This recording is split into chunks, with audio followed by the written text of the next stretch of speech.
Let me tell you something that might shake you. Being nice is not why you retired. Being nice is not why you're stuck.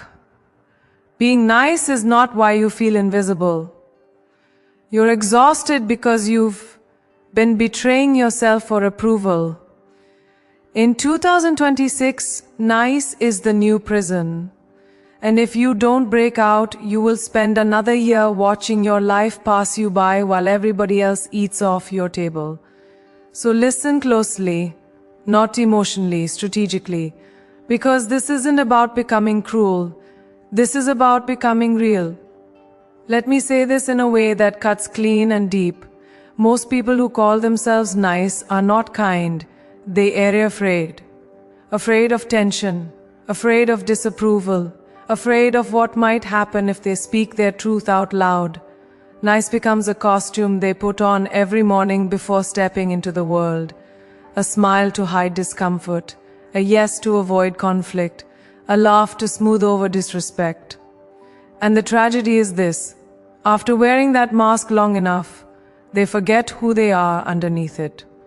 They confuse being agreeable with being good. But goodness that comes from fear is not virtue, it's survival. And survival mode is not where greatness lives. If you're honest with yourself, you'll see it. The moments you bite your tongue, the moments you swallow your needs, the moments you shrink your opinion to keep the peace. That's not peace, that's quiet desperation. Nice behavior often looks noble on the surface, but underneath it is a constant negotiation with anxiety. You're not asking, what do I believe? You're asking, what will keep me safe? Safe from rejection, safe from judgment, safe from being labeled difficult. And so you bend, you soften, you adapt, you become whatever version of yourself you think the room will accept. But here's the cost nobody talks about. Every time you betray your truth to maintain harmony, you fracture your self-respect. And self-respect is not something you can fake. You feel it when it's gone. You feel it in your exhaustion, in your resentment, in that quiet anger that shows up when you're alone at night wondering why you're giving so much and receiving so little. Fear-based niceness drains the life out of you because it asks you to disappear slowly, politely, without complaint. Understand this clearly. Fear doesn't always scream.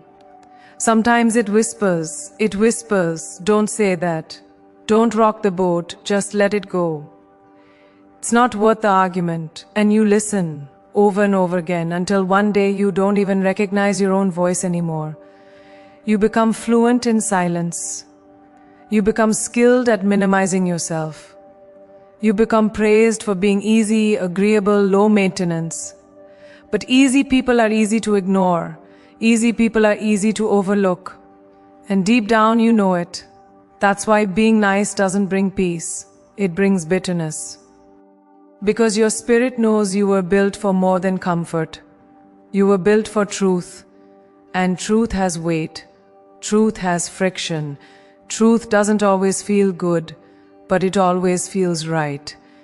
Fear-based niceness also creates a dangerous illusion that if you are good enough, patient enough, understanding enough, people will eventually treat you better.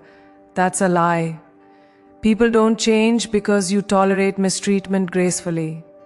They change when the rules change. They change when access is limited. They change when behavior has consequences. When you stay nice in the face of disrespect, you are not being loving, you are being permissive. And permissiveness teaches people that your boundaries are optional, that your needs are negotiable, that your feelings come last. You might call it compassion, but your nervous system knows the truth. It knows when you're abandoning yourself, and it keeps score. That score shows up as burnout, anxiety, and that deep sense of being unseen even when you're surrounded by people. There is a difference, an enormous difference, between kindness and niceness. Kindness is grounded. It comes from strength. It can hold discomfort without collapsing. Niceness is reactive. It's fragile. It depends on external approval to survive. Kindness says, this is who I am and I can still care about you. Niceness says, please don't leave me. One is rooted in self-trust. The other is rooted in fear of loss. And here's the hard truth. If your identity depends on being liked, you will always be controlled by the room, the loudest voice, the most demanding personality, the person most willing to withdraw approval. Fear-based niceness hands your power away piece by piece, then wonders why you feel powerless. So if you're ready to stop being nice, it starts here, with honesty.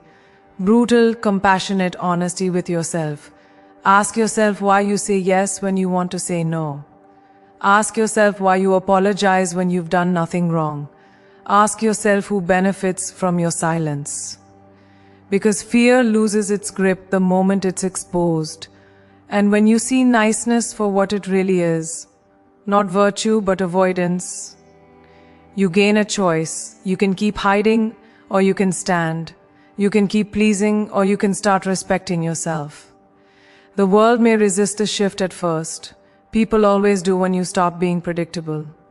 But the right people will rise to meet you, and the wrong ones will fall away. That's not loss, that's alignment. When you stop wearing fear as kindness, you don't become harder. You become truer, stronger, and finally free. Every relationship you have is a classroom, whether you realize it or not. Every interaction is a lesson. Every response you choose is instruction. People are not guessing how to treat you. They are watching carefully. They observe what you allow, what you correct, what you ignore, and what you tolerate with a smile. And from those observations, they draw conclusions. When you let disrespect slide to keep the peace, you teach people that peace matters more to you than dignity. When you overextend yourself without acknowledgement, you teach people that your time is unlimited and your needs are optional. This isn't about blame, it's about awareness.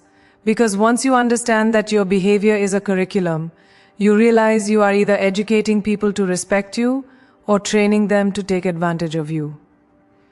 Most people don't wake up intending to cross your boundaries. They simply follow the path of least resistance. And when resistance is absent, the line keeps moving.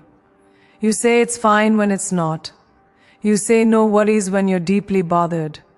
You say I understand when what you really feel is hurt. Each time you do that, the message is clear. This behavior has no consequence here. And human beings are excellent pattern learners. If something works once, it will be repeated. If it works twice, it becomes a habit. If it's never challenged, it becomes your identity in their eyes. Suddenly, you're the one who always gives, the one who always waits, the one who always forgives. Not because you're strong, but because you never drew the line. There's a dangerous myth that boundaries push people away. The truth is the opposite. Boundaries don't destroy healthy relationships, they reveal unhealthy ones. When you finally say that doesn't work, or me, you see who respects you and who resents you. And resentment is information. Anyone who benefits from your lack of boundaries will feel threatened the moment you create them. They may guilt you, they may accuse you of changing, they may say you're being difficult, selfish, or cold. But what they're really saying is, I preferred you when you were easier to control. And that's not love, that's convenience. Respect doesn't disappear when you set a boundary. It either rises to meet it or exposes itself as something else entirely. Teaching people how to treat you requires consistency, not cruelty. It's not about exploding after months of silence. It's not about delivering ultimatums soaked in resentment. It's about clarity in the moment. Calm, firm, unapologetic clarity. It's saying, I'm not available for that. It's saying, that tone isn't okay with me. It's saying, I need time to think about this. No long explanations, no emotional essays, no courtroom defense of your worth. The more you explain, the more you invite negotiation. And your dignity is not up for negotiation. When your words align with your actions, people adjust. They always do. Because clarity is uncomfortable at first, but confusion is exhausting forever. One of the hardest shifts you will make is realizing that being understanding is not the same as being self-erasing. You can empathize with someone's pain and still protect your boundaries. You can love someone deeply and still say no.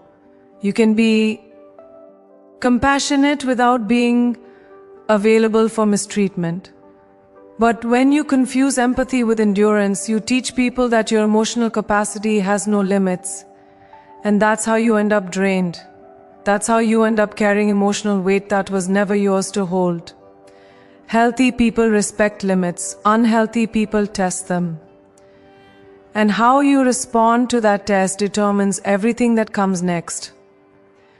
The moment you change how you teach people to treat you, your life begins to reorganize itself. Conversations shift. Dynamics change. Some relationships deepen because they are finally honest. Others fade because they were built on your silence. And that's not something to fear. It's something to welcome. Because you are not here to be universally liked. You are here to live with integrity. And integrity demands alignment between what you feel, what you say, and what you allow. When those three come into harmony, you stop feeling invisible. You stop feeling used. You stop feeling small. Not because the world suddenly became kinder, but because you finally showed it where the line is. When you stop teaching people that you will accept less than you deserve, you teach yourself that your worth is not up for debate. And everything changes from there. There is a painful truth most people avoid because it shatters a comforting illusion. Being nice does not make you respected. It makes you convenient. And convenience is not honor. It is utility. Nice people are often praised but rarely protected. Complimented but not considered. Included but not valued. They are the ones everyone leans on and no one stands up for. And deep down, they feel it. They feel the imbalance in every interaction where their generosity is assumed, their time is taken for granted, and their voice is treated as optional. Respect does not grow in the soil of constant agreement. It grows where there is clarity, consistency, and strength. Without those, niceness becomes an open invitation to be used. Manipulation doesn't always look sinister. Sometimes it looks like familiarity. Sometimes it looks like charm. Sometimes it looks like someone who just needs a little more from you. And because nice people are driven by the desire to be seen as good, they become easy targets. They explain too much. They justify their decisions. They soften their boundaries so no one feels uncomfortable. But discomfort is not danger. Discomfort is often the price of honesty. Clear people understand this. They don't rush to fill silence. They don't apologize for existing.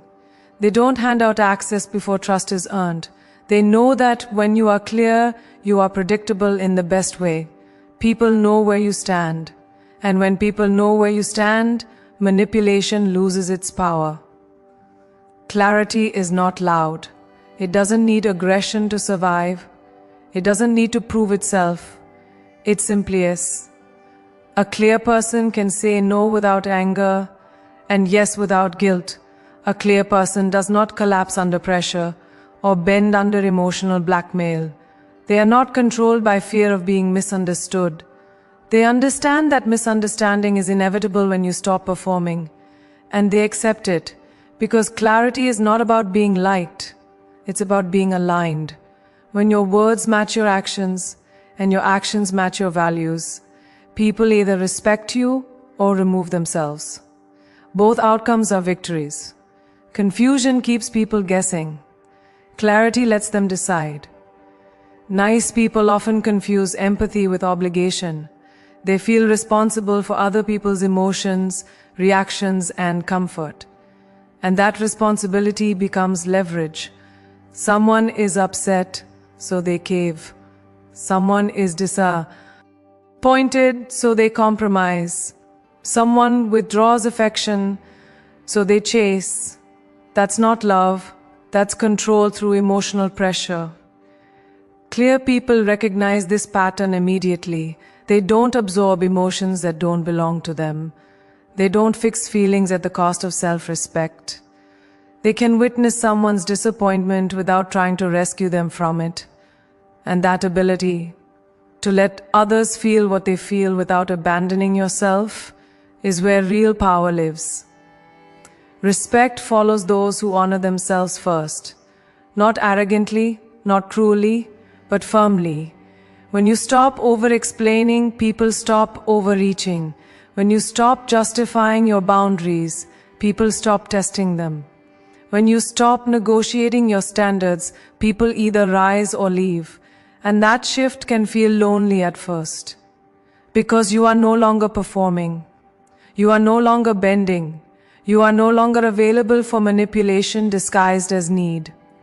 But in that space, something solid forms. Self-trust. And self-trust is magnetic. People may not always like a clear person, but they will always know where they stand with them.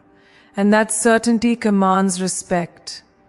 The moment you choose clarity over niceness, your life simplifies. Drama fades because it feeds on ambiguity. Manipulation weakens because it thrives on guilt. Relationships become cleaner, even when they are challenging. You stop rehearsing conversations in your head. You stop carrying resentment in silence. You stop feeling like you're constantly managing other people's expectations. And in that freedom, you realize something powerful. Respect was never something you had to demand.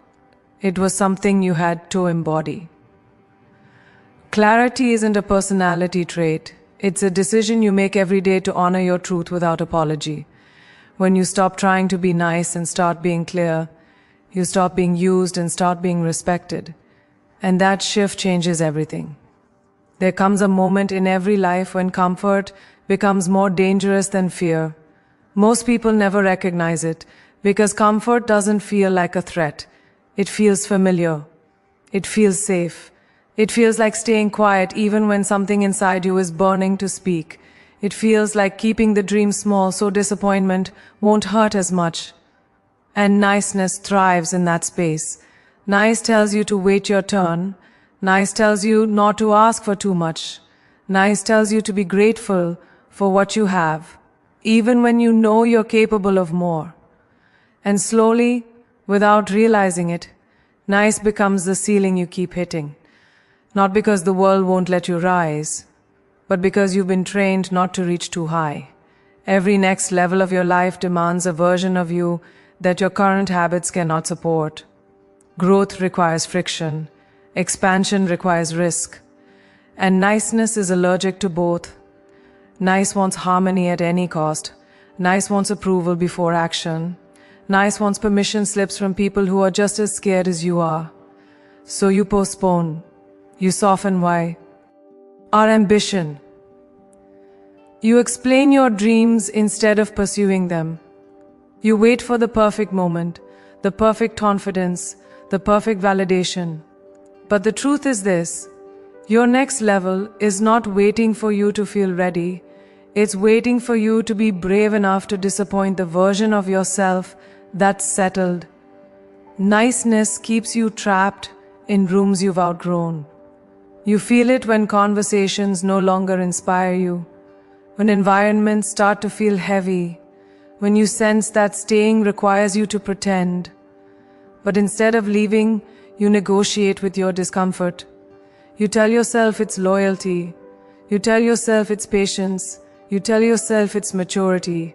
But often it's fear wearing a polite smile, fear of being judged, fear of being talked about, fear of being seen as ungrateful for wanting more. And so you stay even when staying costs you momentum, even when staying costs you belief, even when staying costs you time, your most valuable currency. There is a version of you that cannot exist if you remain nice.